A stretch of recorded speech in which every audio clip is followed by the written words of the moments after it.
Okay, cool. So let's learn about the chain rule for differential calculus. So before I get into the main rules surrounding the chain rule, we're just going to look at composite functions, and then we're going to see how that actually plays into the chain rule. So what we've got here is we've got two questions where we've got to find g of fx. And what we do here is it's a pretty straightforward process. Is what I'm just going to do is I'll say g of fx equals, and I'm just going to write g at the front and then put the equation of fx into where we've got it here. So pretty straightforward, 2x plus 7. And then what we do is we can just evaluate this further and put this, hang on, I'll do it in red, the f of x function, which we just put here, wherever x is in the g of x function. So this can just be 2x plus 7 squared, because this square comes from that squared there, and this is inputted into that, like that, because we've got the x there, and in this scenario that is f of x, so that can be replaced with this, and then we can just evaluate it like that. So we've got obviously g of f of x, which equals, keeping g at the front like this, and then we can just write, we can do a better bracket than that, 3 minus 4x, and then this just equals, looking at g,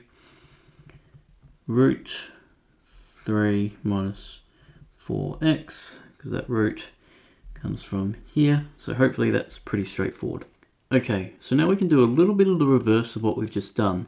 And so instead of finding g of fx, we're actually going to find g and fx. So looking at the first one, we've got 3x plus 10 in brackets to the power of 3. So what we're going to do is we're going to say let f of x, because we know f of x is inside the g of fx function that we've got to find. So we say let f of x equal 3x plus 10. This way, right, if this was to be the case, then we'd have g of f of x, and this would equal, right, if this was the case, then we'd have, and I'm going to do it in brackets, f of x, f of x to the power of 3, like that. Therefore, we can say that g of x is equal to x to the power of 3, and I might just write it below, f of x is equal to 3x plus 10, because this is a scenario that works, and we're mainly just going off the fact that these are the main values, and we're looking at the value that's outside, and we know that f of x is inside, so if we let f of x equal that, then g of x equals that, and we've got a scenario a little bit like the one we did before, but just in the reverse. So this one we're going to let f of x, and we're going to do similar main part again, equal to x plus 4.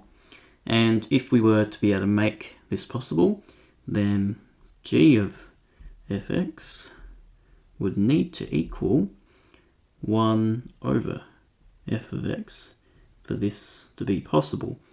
Therefore, we can say, and I might be able to do it in a row here, g of x equals 1 over x, which is really simple because we've got 1 over whatever that value is, and the input is f of x, so 1 over f of x like we found, and f of x equals 2x plus 4, like that.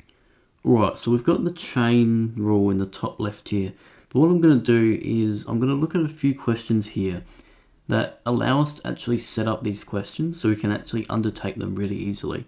And then I'm going to deconstruct this rule a bit more so it makes a little bit more sense. So we've got these two functions here in question 1 and 2, and we've got to write them in the form au to the power of m, and we've got to state what u is. So we know that this and the first question here is equivalent to, or at least you should hopefully know, and we've discussed it in our past video, 2x minus 1 to the power of negative 2, because we had squared there. So it's negative 2. And so what we can say is, we can represent this section here as u, and then that one's n. So we can say, if we do it here, so we can say this equals u to the power of negative 2, where u equals 2x minus 1. And so what we've got is a is 1 because we've got nothing there, u is the 2x minus 1, and n is negative 2. And then we can do the same one for this next question. This is equivalent to x squared minus 3x to the power of 1 over 2, which you should also hopefully know already. So this is equivalent to u 1 over 2, which we could also just say is root u, like that, where u equals x squared minus 3x, like that. Okay, so now let's actually use the rule, and you'll see how our past questions actually play into it. Now, something important to understand is that the chain rule is a method of differentiation, and you may see the method being used in conjunction with methods we'll look into in future videos. But what you need to be able to do is be able to recognize scenarios that use the chain rule and actually learn how to apply it. So the rule states that if y equals f of x to the power of n, so we've got just an equation to the power of 2 or 3 or whatever it is, then dy over dx, so the derivative, will equal the original power, so the n at the top here in front, and minus 1 off that, and then multiplied the whole equation by the derivative of what was in the middle.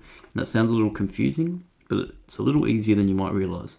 So let's have a look at the first one. So we've got y equals 4x minus 5 squared. So this is obviously our fx to the power of n, which in this case is 2. So what we can do is we can say, and this is the long way of doing it, and you can follow more simple methods, but we'll say, therefore, y equals u squared, which is a little bit what we did before. So this is u, so we can say that where u equals, I'm just doing a small 4x minus 5, like that. And now we can say, literally now, dy over dx, so the derivative, which could also be f of x, but we've got y here, so we've got dy over dx equals dy over du and du over, du over dx, like that. So this statement here is the chain rule, this here. So we've got, like we did at the start with the composite functions, we've got g of u, so that's the same thing as g of f of x, like that, like we did before. So we're finding that, because it says u is equal to f of x, and so then what we can say is that this equals this, which is given by this here. So we can evaluate this into that form. So we can say this equals, and I'll do it along here, 2, and this is coming from that there, because we've got n at the front, so 2, and f of x is just given by u at the moment, so we can just say u to the power of 1, because it was 2 minus 1, and then obviously we've got to multiply it by f dash x, and we know that f of x equals 4x minus 5, and hopefully you should know already that therefore the derivative for that is just 4. So then we can evaluate this further and say then this equals 8, and I've got u there, and we can just put this into that there, 8 4x minus 5. And then obviously in this scenario you can quickly see that we can just evaluate that as 32x minus 40, which you can't always evaluate, but we could in that scenario. So if you were to do this in the simple form and you wanted to make it as simple as possible, you could practically ignore this and just know, oh, I've got to move this here, I've got a minus 1 there, and then I've got to times this by the derivative of this, which is just your 4. And so you could just use that method, but putting it extended like this allows you to actually state all the key values and actually truly show your understanding on the topic. And so we're going to do this again for the next one, and I might do a divider so we know what we're working on. So we've got, therefore, y equals, and we know that this is equal to x squared plus 1 to the 1 over 2. So this equals u 1 over 2, or you could, if you really wanted to, root u, sorry. And then this is where u equals x squared plus 1. And so we'll now say that now, and I'll just write this out for us. And then we can evaluate this using the form we have up here. So we'll put n at the front. So we've got to the power of 1 over 2. So we've got 1 over 2 u, and then 1 over 2, so n minus 1 in the power is negative 1 over 2 up here. And then we've obviously got to times it by f dash x. And knowing that u is equal to x squared plus 1 here, then we know we're going to times this by 2x because that's its derivative. So we can evaluate this as, well, 1 over 2 times by 2 cancels out. So it should just be x, and then u is x squared plus 1 to the power of negative 1 over 2. And what we can do is, because it's negative 1 over 2, we know that makes a root, so 1 over root x squared plus 1. So we can just say this equals x over root x squared plus 1, like that. Okay, cool. So we've got two more slightly more difficult scenarios now, but I reckon we can jump into it. So we've obviously got the chain rule at the top, and what we're going to do is we'll look at the first one, and I'm going to follow the simple method this time because we just want to focus on what's happening. So for the first question, we've got f of x equals that equation there. So we can say, therefore, f dash x equals, and so we won't use u this time, but we'll use an extended form. We'll have 5 times by 4, 2x to the power of 3 minus 1, 5 minus 1, and then times by, and the derivative of this, looking at it, is 6x to the power of 2. So we can, so times by 6x to the power of 2. And if we are to evaluate it, then, and I'll evaluate it in 2 steps. So we'll have 20, 2x to the power of 3 minus 1, because it stays the same, to the power of 4, because we've minus 1 from there, times by the 6x squared. And now we can bring that up there. Hang on, so that will just be 120 x to the power of 2 and 2x to the power of 3 minus 1 and to the power of 4 there.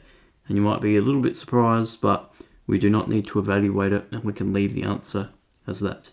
So now for our next one, hang on, we're going to say, therefore, and actually before we do that, we'll say this is equivalent to 6, 5x minus 4 to the power of negative 2, because obviously we need to get it in this form that you can see in the top left here, because otherwise it doesn't quite work. So then we can say, therefore, dy over dx, hang on, x is equal to, and we'll say negative 2 times by 6, and then we'll leave the function as the same here. And we've obviously at the top got negative 2 minus 1, so negative 2 minus 1, and then we've got to times it by the derivative of the function inside, so that'll just be times 5. So we can evaluate that as negative 12, 5x minus 4, the power of negative 3 times by 5. And then I'm going to do two things here. I'll times the 5 by the negative 12. So that'll be negative 60. And then because we got to the power of negative 3, I can just bring this on the bottom again like we had in the beginning. And this will just be 5x minus 4 to the power of 3, like that.